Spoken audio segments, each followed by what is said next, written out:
And I found that interesting and disturbing. But again, an anxiety disorder that covers so much, but that's on top of the anxiety. It's separate. It's tied to your autism, but there's always something there that people.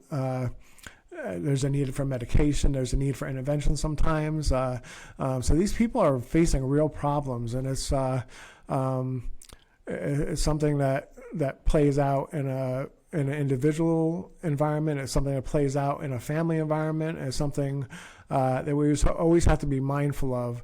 Some autistic burnout, when you talk about somebody getting to the point where they lash out or they shut down, again, people are different.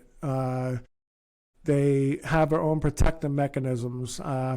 When you're talking about burnout, that can manifest itself in different ways. Burnout can mean I lash out, I get angry, and again, it's a defense mechanism. That defense mechanism is something that is ingrained in us.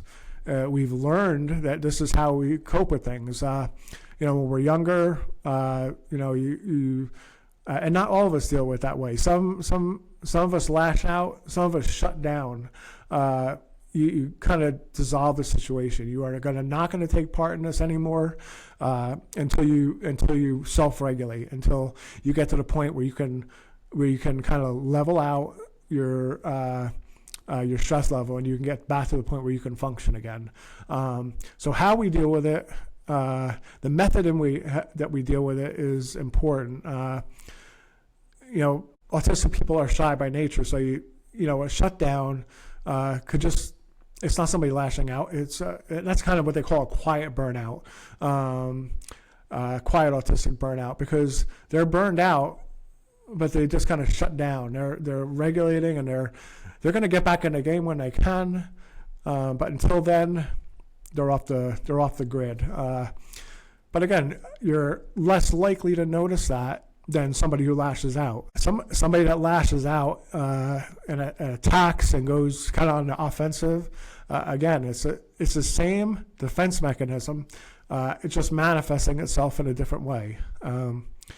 It's that individual has been they've developed that due to a certain set of circumstances over a number of years, and it's part of their. It's part of who they are at that point. It becomes a part of that's how they've learned to deal with it, and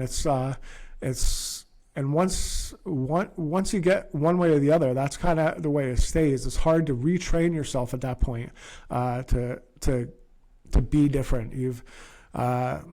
That's how you've decided. At some point in your life, you decided that was how you're going to handle it, and that's how you've handled it ever since.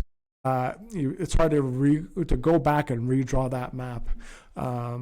It's once you get to that point, and you've made that decision, and that's your coping mechanism. That's kind of how it is at that point. It's not always so bad. There are different levels of shutdown and burnout. Not every person that lashes out as a matter of burnout. They don't go on a killing rampage. There are different levels there, and not everybody that shuts down actually goes into a coma. They may not be as approachable during those times. They may interact with you, but only to the degree that they have to answer questions. But they're not going to go out of their way to